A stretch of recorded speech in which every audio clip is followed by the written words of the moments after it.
kid from the neighborhood sprinted into my yard and begged, "Please don't make me go back inside. They're still fighting." I'm a 32-year-old woman living alone in a quiet suburban neighborhood. I work from home as a graphic designer, and I mostly keep to myself. A few days ago, something very odd happened with my neighbors that I can't make sense of. Late one afternoon, I was pulling some weeds in my front yard when a neighborhood kid, an 8-year-old boy I'd only seen in passing, came running into my yard. He was out of breath and looked upset. He basically ran up to me and begged, "Please, can I stay here for a while? I don't want to go home." I was startled. I asked him what was wrong, and at first he just blurted, "My parents are fighting. I don't want to go back there." I didn't hear any shouting from down the street, but he was clearly distressed. I'm just his neighbor, not family, so this was a weird situation. I led him to my porch and got him a glass of lemonade to calm down. My mind was racing. If his parents were having a physical fight, I might need to call the police or Child Protective Services. I gently asked if anyone was hurt, but he shook his head. He just said it was really loud and he got scared. He clung to the lemonade like he was nervous and kept glancing back toward the street. I decided to keep him with me until I learned more. Maybe 15 minutes later, I heard a woman's panicked voice calling a name, let's say Caleb, from the direction of his house. The boy tensed up like he didn't want to respond. I stood up and saw a woman jogging up the road looking frantic. I recognized her as Caleb's mom. I'd seen her and her family around, but we'd never really talked before. I waved her over to let her know he was okay. She practically sprinted to my yard. She was out of breath and her face was full of worry. The mom hugged her son tightly and then started apologizing to me. She said something like, "I'm so sorry he bothered you. We were just watching a loud action movie and I think he got a little carried away by it." I was confused. What? She explained that Caleb had apparently made up a whole parents fighting story. According to her, nobody was actually fighting. The yelling he heard was just the TV. She said he'd been trying to get out of spending the evening with the family because he was grounded from video games. So when he heard the loud movie scenes, he took the opportunity to pretend there was a fight and ran off. Caleb wasn't saying much at this point. He just stared at his shoes while his mom explained and apologized to me. I told her I was just concerned and wanted to make sure he was safe. I admitted I'd been this close to calling CPS or the cops, and she gave a strained laugh and said, "Believe me, I understand. I would have done the same in your shoes." She assured me again it was a misunderstanding. The kid finally mumbled an apology for lying. He did look a bit embarrassed, though I wasn't sure if he was genuinely sorry or just upset at being caught. I said it was okay, and that I was glad everyone was alright. The mom was friendly on the surface, thanking me for giving him a safe place for a few minutes, but as they were about to leave, I noticed something a little off. She put her hand on his shoulder and leaned down to whisper something in his ear. I couldn't catch what she said, but I saw Caleb's face sort of tighten up. Then the mom glanced back at me, not quite smiling anymore, with this look that I can only describe as suspicious. It was as if I had done something wrong by letting him stay. The whole vibe changed for a second. Before I could figure it out, she stood up straight, flashed me a quick, polite smile, and led Caleb back home. I was left standing on my porch, feeling confused. One minute, I'm a concerned neighbor helping a scared kid. The next minute, I'm getting side-eye from his mom like I caused something. I shrugged it off at the time. Maybe she was just stressed and embarrassed that her son involved a stranger in their family issue. I went about my evening and tried not to dwell on it. That night, though, things got really weird. Around 11 p.m., I was getting ready for bed when I got a text from an unknown number. It said, "He was testing you. We needed to know which neighbors to trust. You passed." Exactly like that in one message. I had no idea who he was referring to. The only he I could think of was Caleb. Was this text implying that Caleb pretending his parents fought was some kind of test, and we needed to know which neighbors to trust? I texted back something like, "Who is this? Is this Caleb's mom?" No response. I stared at my phone for a long time, feeling my heart pound. The message definitely sounded like it had to be from that family. But why would they test neighbors by sending their kid on a fake rescue mission? The more I thought about it, the more uncomfortable I got. Trust them with what? I hardly slept that night. The whole thing felt like a prank or a setup, and I didn't understand what I was supposedly being vetted for. The next morning, after a very restless night, I found an envelope pushed under my front door. Inside was a single house key on a plain keyring and a handwritten note that said, "In case we ever really need help." That's it. No explanation, no names or signatures. I recognized the key as looking like any standard house key. Later, I discreetly checked, and yes, it fits the front door of the house where Caleb and his mom live. So they actually gave me a copy of their house key. I have no clue why. I haven't even known them beyond waving hello. So, to sum up, the kid lied about his parents fighting so I'd shelter him. I get a creepy anonymous text congratulating me for passing some trust test. And now I apparently have the key to these neighbors' home in case they ever really need help. This is way beyond normal neighborhood friendliness. It almost feels like I've been unwillingly recruited for something. I'm sitting here with someone else's house key on my kitchen table, and I honestly have no idea what to do. This whole situation feels off, and I'm not sure if I should be worried or just ride it out. I'll update if I figure anything out, but right now, I'm at a total loss. Update 1. It's been about a week since that bizarre incident, and things have only gotten stranger. I wasn't sure if I should post an update, but I need to get this out. First off, I still have the key. I haven't used it or mentioned it to anyone. I mean, who would I even tell? I did decide to keep an eye on that family from a distance, just in case. And I've noticed some really weird behavior, especially involving the kid, Caleb. For one, I've seen him playing alone in their backyard late at night, way past what I'd consider any 8-year-old's bedtime. The first time was a few days after the test. I was taking out my trash around 9 p.m. and I heard this noise from their yard. I peeked over the fence and there's Caleb on their swing set in the dark, just swinging. No parents outside, no lights on in the yard. I could vaguely see someone, I assume his mom or dad, standing behind an upstairs window watching him from inside. It was super eerie. Then it happened again almost every night this week. I'd be up working late or getting a midnight snack and I'd notice movement in their backyard. I'd look out my kitchen window and see Caleb running around or tossing a ball by himself at 11 p.m., even past midnight on a school night. Every time, I could make out one of his parents' silhouettes in the window, just observing. They never came out to join him or call him inside. He was just out there playing in the dark, unsupervised except for that distant watch. I have no idea if this is some kind of discipline, like go outside and play in the dark, a weird game, or something else entirely. It gave me an uneasy feeling, but I didn't know whether to intervene. He didn't appear to be in immediate danger with a parent technically watching. Still, it's bizarre parenting, right? Who lets an 8-year-old roam the backyard at midnight? I was already on edge from that when I noticed something else. My mail started going missing. Well, not missing exactly, tampered with. 2 days ago, I went to check my mailbox in the afternoon and found nothing there, even though I was expecting a phone bill. Later that evening, the bill did show up, but the envelope had been opened and then carefully taped shut. I thought maybe I was losing it. But then yesterday, the package that was supposed to be delivered was nowhere to be found all day. By nighttime, it was suddenly sitting on my porch, opened and resealed as well. It was creepy how it kept happening. I decided to check footage from my doorbell camera. I have a Ring cam by my front door, mostly for security and because of, well, past issues with someone. I'll get to that in a bit. What I saw on the footage made my skin crawl. At around 5 a.m. yesterday, I caught Caleb's mom on camera. She walked right up to my front door, and for a second I wondered if she was going to knock, but no. She crouched down and started rifling through my mailbox. In our neighborhood, the mailboxes are slot style in the wall by the front door, not at the curb, so my camera has a clear view. I watched her take out a few envelopes, fold them up to read the addresses, and open them. She actually opened and read my mail, right on my porch, at 5 in the morning. Then she resealed each one as neatly as possible. She had a glue stick or tape, I guess, and put them all back into my mailbox. She even looked through the small package I mentioned. I saw her carefully peeling it open. I felt violated watching this footage. Mail tampering is a felony, last I checked, and beyond that, it's an insane breach of trust and privacy. I saved the video file, and later that day when I knew she was home, I marched over to their house, key still burning a hole in my pocket, but I wasn't about to use it for this. I banged on their door, totally ready to confront her. It's one thing to involve me in a weird test without my consent. It's another to literally spy on me by reading my mail. Caleb's mom answered, looking a bit surprised to see me. I didn't even give her time for pleasantries. I said straight up that I knew she's been opening my mail and it needs to stop now. I expected her to either deny it or maybe apologize profusely and make up some excuse, but she didn't deny it at all. She just kind of sighed, like she'd been caught, but it was no big deal. I remember my voice was shaking with anger when I asked her why on earth she would do something like that. She answered in this calm, almost patronizing tone, "We needed to make sure you were who you said you were." That's exactly what she said. I stared at her, completely baffled. I told her I had no idea what that even means. I've never pretended to be someone else. I literally just introduced myself as her neighbor that first day and gave her kid a glass of lemonade. What the hell was she checking up on? She didn't give a straight answer. She just sort of tilted her head at me, studying my face, and then she dropped another bomb. She said, "Your ex-boyfriend, the one from Seattle. He's not actually in Seattle anymore, is he?" I felt like the floor dropped out from under me. She was absolutely right. My ex, let's call him Tyler, used to live in Seattle. That's where I moved from to get away from him. I have a restraining order against Tyler due to a long, messy history of stalking and harassment. Unbeknownst to most people in my life, he moved back to our state about 6 months ago. I never told any of my neighbors or casual acquaintances about him. It's not exactly something I broadcast, both for my own safety and because it's painful to talk about. In fact, I deliberately never mentioned it to anyone here. As far as the neighbors knew, I moved here just to be closer to family or for a job or whatever. So I have no clue how this woman, who I barely know, dug up that information. I hadn't even seen Tyler in over a year. That's how long the restraining order had kept him away, at least until he moved closer. Hearing her bring it up out of nowhere utterly stunned me. I remember I just blurted out, how do you know about him?" My voice came out weirdly quiet because I was in shock. She didn't answer, not directly. She just gave me this thin, knowing smile. At that point, I was equal parts freaked out and furious. Here was my neighbor essentially stalking me, reading my private mail, researching my past, knowing details she had no business knowing. I snapped at her, something along the lines of, "You'd better start explaining what the hell is going on right now." My heart was hammering in my chest. I could feel my face getting hot from the adrenaline and anger. Caleb's mom didn't look scared or sorry that I was upset. If anything, she looked slightly apologetic, but also firm. It was like she expected this reaction and had already decided how much to reveal. Very calmly, she said, "We help people like you, people who need to disappear." I recall those words exactly because they sent a chill down my spine. We help people like you, people like me, people with stalker exes, I guess she meant, or victims or whoever, and people who need to disappear. That phrasing was not exactly comforting. I wasn't trying to disappear, or was I? I did move here to get away from Tyler and start fresh without him in my life. In a sense, I was trying to disappear from him. I didn't even get a chance chance to respond to that cryptic statement because she then handed me something. It was a small white business card, completely blank except for a phone number printed in the center. No name, no company, nothing else. She pressed it into my hand and said, "If you ever feel like you're in danger, if you ever need real help, call this number." I just stood there holding it, mouth probably hanging open. This wasn't what I expected at all. Before I could ask any follow-up questions, like, "Who are you people?" Or "What does this have to do with your kid running to my house?" She offered a polite goodbye, something like, "Have a good day," as if we'd just had a normal neighborly chat, and then she shut her door, leaving me standing on her porch with the card still in my hand. I walked back home in a daze, so now I have one mysterious text, one spare key, and one mysterious phone number, and a neighbor who apparently knows way too much about my life and says she helps people disappear. I don't know what kind of operation I've stumbled into, but they clearly have been investigating me, and possibly others. I spent the rest of that day alternating between anger and fear. Part of me wanted to call the police and report her for the mail tampering alone. Part of me was afraid to mess with people who clearly operate in secretive ways, and another part of me was weirdly intrigued, I guess, or hopeful, because she implied they help people in situations like mine. I haven't called the number yet. I wasn't even sure what I'd say. "Hi, your neighbor gave me this number because I have a psycho ex?" It felt weird. Also, the situation hadn't escalated with my ex, at least not yet. I did Google the phone number out of curiosity and got no meaningful hits. It's not tied to any business that I can find. It might even be a burner phone. I'm pretty shaken by all this, to be honest. I have no idea what my neighbors are involved in. They've crossed some serious lines, privacy, legality, to vet me, or whatever that was. But at the same time, I keep thinking about how she phrased it. "We help people like you." How many people like me are out there? And help us what exactly? Disappear how? Fake identities? Vigilante justice? It sounds crazy, I know. For now, I'm going to keep the phone number and the key somewhere safe. I haven't decided my next move, but I feel like something big might be coming whether I like it or not. I'll post another update when I can. I'm starting to think I haven't even scratched the surface of whatever is going on next door. Update 2. I didn't expect I'd be back with another update so soon. It's only been a day since my last post, but in the past 24 hours, everything went down. I'm still wrapping my head around it. Yesterday, after that confrontation with Caleb's mom, I was on edge the whole evening. I double-checked my door locks, closed all my curtains, and kept peeking out the windows at their house. It was quiet over there, almost too normal. I didn't see Caleb outside at all, which was a relief because I'd had enough weirdness for one day. I think the family stayed inside all night. Meanwhile, I was pacing my living room, clutching that blank business card and debating if I should call it. A little before midnight, I got my answer in the form of a phone call from Tyler, my ex. It was a call I'd been dreading ever since I heard he was back in the state. I hadn't spoken to him since getting the restraining order, and seeing his name flash on my phone made my blood run cold. I never blocked his number. Part of me wanted to know if he ever tried to contact me for evidence, and boy, did he pick his moment. I answered, trying to keep my voice steady. As soon as I said hello, I could tell he was drunk. His voice had that slur and aggressive edge to it. He said something like, "Thought you could hide from me forever, huh?" My heart started pounding against my ribcage. I asked him how he got my number and what he wanted, even though I could guess. He basically ignored my questions and continued in this threatening tone. "I know where you are now. You didn't think I'd find you, did you? We need to talk face to face. I'm coming over." He said it like it was a casual drop-by visit, but I knew what talk meant in his world. Screaming, crying, maybe worse. I've never felt terror quite like that moment. I was alone at night, and the man I feared most was apparently on his way to my house. I tried to keep him on the line, fumbling out something like, "Tyler, no, you can't come here. I'll call the police if you..." But he cut me off with a string of profanity and hung up on me. My hands were shaking so badly I almost dropped my phone. I immediately dialed 911, but I didn't hit call yet. Part of me froze, thinking of the restraining order. Would the police even get here in time? My ex has a way of slipping away from consequences, and I wasn't keen on finding out what he'd do if he arrived before the cops. I was about to press the call button when, out of the corner of my eye, I noticed a light outside. I have a clear view of the Wilsons' front porch from my living room window. Their porch light was flashing, almost like it was flickering on and off in a deliberate pattern. It blinked 3 times in a row, then went dark. I had no idea what that meant, if anything. Then, not 10 seconds later, my phone buzzed. It was a text from that same unknown number that had messaged me before, the "You passed" text. All it said was, "Stay inside, lock your doors, we'll handle it." I swear I got chills reading that. They knew. The neighbors must have somehow known that my ex was coming. Maybe even heard me yelling into the phone through an open window, or maybe they were eavesdropping on the call. I wouldn't put anything past them at this point. However they found out, they were telling me to stand down and not call the police. We'll handle it. I had about a split second of hesitation. Should I trust these people? They'd been invasive and weird, sure, but nothing they'd done so far suggested they meant me harm, and they clearly had some kind of eye on things. Meanwhile, Tyler was definitely a threat I couldn't handle alone. I decided to do as they said, at least for the moment. I didn't call 911. Instead, I locked every door, double-checked the windows, and then I turned off all my lights. I retreated to my darkened bedroom upstairs, which has a little view of the street, to watch what would happen. I also grabbed the heaviest thing within reach, a cast-iron fireplace poker I keep by the bed, one of those single-woman living alone precautions. My heart was hammering, and I was doing that shaky breathing, trying to keep calm. About 15-20 minutes went by, which felt like an eternity. Then I saw a pair of headlights at the end of the street. One car. It crept into view, driving slowly. Even without seeing the license plate, I knew it was Tyler. He drives this old silver sedan, and he always creeps around when he's drunk. The car rolled down the street toward my house. I crouched back a bit behind my curtain, afraid he'd spot movement. To my surprise, the car didn't pull directly up to my driveway. He started slowing down by the curb a couple houses away, near the Wilsons' place. At first, I thought maybe he forgot exactly which house was mine. It was dark, and he's not super familiar with the neighborhood. But then, out of nowhere, his headlights swung erratically. The car jerked and swerved. Tyler hit the gas and sped off, tires screeching. He raced past my house and rounded the corner at the end of the block, disappearing in an instant. I was stunned. 1 second he was creeping toward me, the next he was peeling out like he'd seen a ghost. I strained to see what might have caused it. That part of the street was pretty dark, but I caught a glimpse of a figure near the Wilsons' mailbox. It looked like a person dressed in dark clothes, stepping back onto the sidewalk, but I can't be sure. There was also another vehicle parked along the curb that hadn't been there earlier. A dark SUV, I think. It was possible Tyler nearly hit it when he suddenly decided to floor it. I stayed glued to the window for a few more minutes. The porch light at the Wilsons came back on and stayed on. I saw their front door open and two silhouettes standing there. One was definitely Caleb's mom. The other looked taller and broader. Possibly her husband, whom I realize I've barely seen. He's very low profile. They seemed to be looking in the direction where Tyler's car vanished. Then they both went back inside. Moments later, I got another text. "It's done. Don't worry." That's all it said. I didn't even know how to respond. I was shaking with relief that Tyler was gone, but I was also completely freaked out by how quickly and efficiently my neighbors ran him off. I wanted to know exactly what they did. Did they confront him in the street? How did they even know he was coming at that exact time? Did they somehow intercept communications? Or was it just them overhearing my end of the call through an open window and moving fast? And where did that SUV come from? Was it theirs? A friend's? I didn't get any sleep last night. I kept expecting Tyler to come back or something else to happen, but the rest of the night was silent. No more texts from the neighbors either. By morning, I was exhausted but alive, and most importantly, safe in my home with no sign of Tyler. As of now, I haven't heard a peep from him. No calls, no angry texts, nothing. It's like he just vanished after speeding off. I don't know if he's laying low because he's afraid of getting arrested for violating the restraining order, or if the neighbors scared him so badly that he gave up for good. I'll admit, I broke down and cried this morning from the stress and relief of it all. It hit me how close I came to possibly getting hurt last night, and how unreal it is that my neighbors, the same ones who were creeping me out, might have saved me. As grateful as I am, I'm also aware that this is far from over. Tyler slinking away is one thing, but I need to know what exactly the neighbors did and what they're planning, because something tells me this was not just a friendly Good Samaritan act. It feels more organized, purposeful. I have so many questions. Are they some kind of underground network that protects people from stalkers or abusers? If so, why all the cloak and dagger stuff with testing neighbors and reading my mail? And how did they get my ex to flee so fast? I'm going to try to talk to them to get real answers. Maybe now that the immediate danger seems handled, they'll be more forthcoming. I'll post again when I know more. For the first time in a long time, I feel like I can breathe. But the mystery of who these people really are has only deepened. Update 3. A lot has happened. I'm sorry I didn't update immediately, but I needed some time to process everything and to decide what I can even safely share. This might be the most intense update yet. The morning after Tyler came and went, I woke up to a bunch of missed calls from an unknown number. I checked the voicemail, and to my surprise, it was Tyler's mother. I hadn't spoken to her in years. She sounded extremely worried and was asking if I knew where Tyler was because he apparently missed a court date that morning. She said no one could reach him, and she thought maybe, somehow, he might try to see me, or that I might have heard from him. I didn't call her back. I honestly didn't know what to say. The court date thing was news to me, possibly a hearing related to his prior issues or the restraining order violation. The fact that even his mom couldn't find him was alarming. Combined with his total disappearance after last night, it gave me this eerie feeling that the neighbors had done something more than just scare him on the street. As the day went on with still no word from Tyler in any form, I started to seriously worry about what will handle it entailed. My imagination was running wild. Did they make him miss that court date on purpose? How? Were they holding him somewhere? Did they convince him to skip town? Worse, did they harm him? They told me, don't worry, but how could I not? I realized I was afraid not only for what might have happened to him, but also of what I'd gotten myself tangled up in. By afternoon, I decided I couldn't just sit in the dark. I needed to confront the neighbors and get answers in person. They had given me their house key for if we ever really need help, and at this point, I felt I really needed help understanding what was going on. I also had that phone number card, but I opted not to call. I was done with cryptic texts and half answers. I wanted a face-to-face conversation. I walked over to the Wilsons' place. Their house looked quiet and normal from the outside. I rang the doorbell and knocked a couple times. No answer. Their car was in the driveway though, and I was pretty sure I saw a light on in the living room. I knocked again, a bit louder, and called out that it was me. Still nothing. It crossed my mind that maybe they were purposefully avoiding me now. Maybe they figured I'd have uncomfortable questions. Standing on their porch, I remembered the key in my pocket. They had given it to me with a note in case we ever really need help. Well, right now, I needed help understanding what the hell they did with my ex. I also wanted to make sure I wasn't complicit in something awful. My gut was twisted in knots thinking about it. After hesitating for a long moment, I decided to use the key. Technically, they had given me permission in a way, and if they got upset, well, I was prepared to throw their own note back at them. The key fit perfectly, and the front door swung open into a typical front front hallway. I stepped in and called out, "Hello?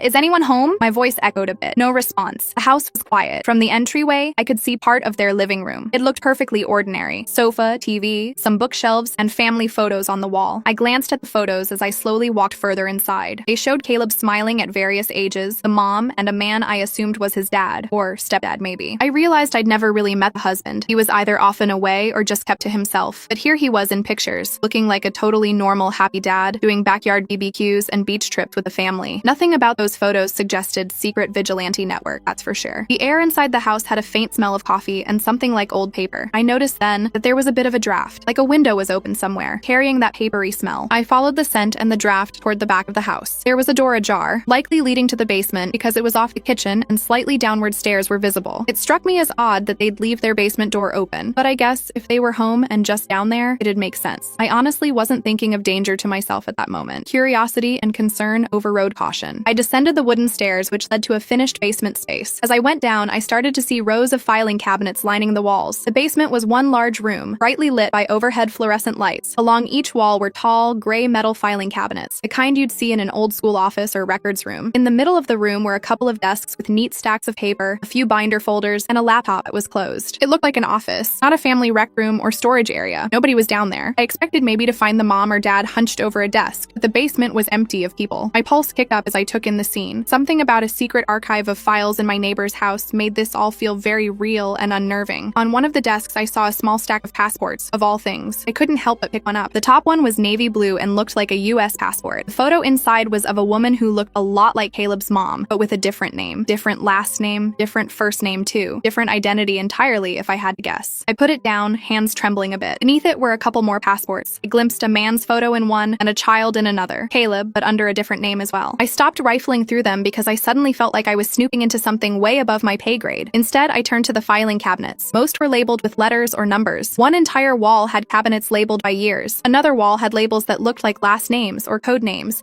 maybe a project system. I scanned for anything familiar, and that's when I saw a cabinet drawer label that made my breath catch. It was my last name. The label was just my last name, neatly printed. The drawer was closed. I stood there for a moment, my hand hovering in front of it, both terrified and desperate to see what was inside. After a deep breath, I pulled the drawer open. Inside was a hanging file folder with my full name on it. I removed it and laid it on the nearest desk. There was a stack of documents inside, about an inch thick. Right on top, I saw a printout of an old Facebook post. It was one of Tyler's posts from over a year ago, where he had ranted about me after I left him. I recognized the wording. It was vile stuff basically threatening me. One of the things I'd shown the court to get the restraining order. They had printed it out. Underneath that was a photocopy of my restraining order paperwork, complete with case number, dates, all of it. There were pages of what looked like background checks or personal info sheets. I saw my name, birth date, former addresses, presumably info they gathered on me. My hands were shaking by the time I got to the stuff about Tyler. There were surveillance-style photos of him, candid shots that looked like they were taken from a distance with a long lens. One was of him outside a bar, time-stamped on the corner, just 2 weeks ago. Another of him walking into what looked like an office building. They even had a picture of him pumping gas, for crying out loud. Each photo had notes scribbled on it like Thursday 8:30 a.m., leaving for work, and Saturday 11:47 p.m. at X bar, intoxicated. These people had been tracking him. That realization almost made me drop the folder. They knew his routines, his habits. There was a sheet listing what looked like his work schedule and workplace, a construction company, and even his mother's address and phone number. That explained how they might have known about the missed court date. Maybe they were monitoring that too, or they had his mom's call records. Who knows? Near the back of the folder, clipped to a piece of cardstock, was a small item that slid out and glinted. It was a bullet casing. I have absolutely no idea if it was meant to be in my file or it slipped in from somewhere else, but seeing it nearly made me drop everything. I placed it aside carefully, not sure what to think of that. The last page in the folder was what really made me stop cold. It was a single sheet with a handwritten note, subject neutralized, relocated to Oregon job site, will not return. I must have read that sentence 5 times. Subject neutralized, relocated to Oregon job site, will not return. I don't know if they meant Tyler is working a job in Oregon now, or if job site was code for something worse. Neutralized is a pretty unsettling word to use. My immediate thought was, did they kill him? But why then say relocated to a job site? Perhaps it meant they somehow forced him to go to Oregon for a job, or he's buried at a job site in Oregon. My mind went there, yeah. I felt a rush of nausea thinking that might be a euphemism. I was so engrossed in reading that I didn't hear footsteps until they were right behind me. I spun around, my heart jumping into my throat. Caleb's mom was standing at the bottom of the stairs, watching me calmly. I have no idea how long she was there, or if she saw me go through the whole file. She didn't look angry. In fact, her expression was almost sad, or just very tired. She had dark circles under her eyes like she hadn't slept either. For a long moment, we just stared at each other in the bright basement, me with all those incriminating papers spread out in front of me. I opened my mouth to stammer out some explanation or accusation or anything, but she spoke first. Her voice was gentle, almost apologetic. "We don't hurt people. We just make problems go away." She said it firmly, like she really wanted me to believe it. Her eyes flicked to the file on the desk. She could see I'd read the note. It felt like she was directly addressing the horrible scenarios running through my mind. No, they didn't kill Tyler, if she's telling the truth. They just made my problem, Tyler, go away. My brain was still screaming, "How?" But I was too stunned to get it out. She stepped closer, and I instinctively stepped back. Not that she was threatening me, she wasn't. It was more that the gravity of everything was hitting me at once, and I almost wanted to shrink away. She continued quietly. "Caleb's test wasn't about trust. It was about empathy." She managed a small, weary smile. "You're the only neighbor who helped him." That one landed in my chest with a sort of heavy realization. Empathy. The whole lemonade, parents fighting ruse. They were trying to see if I'd show kindness to a child in trouble without knowing the full story. A lot of people might have brushed him off or sent him home immediately. Apparently, other neighbors did. She was telling me I was the only one who didn't. That made me feel equal parts proud and queasy. Proud that I did the right thing by the kid. Queasy that I'd been targeted and observed for it like a lab rat. I found my voice, if only a whisper. Who are you people?" I wasn't even sure what I was asking. Their names, their organization, why they do this? Probably all of the above. She just shook her head slightly and said, "We're people who've had problems and learned how to fix them. Then we decided to fix them for others." As she said this, she gently closed the folder with my name on it and slid it back into the drawer. I didn't stop her. I was transfixed,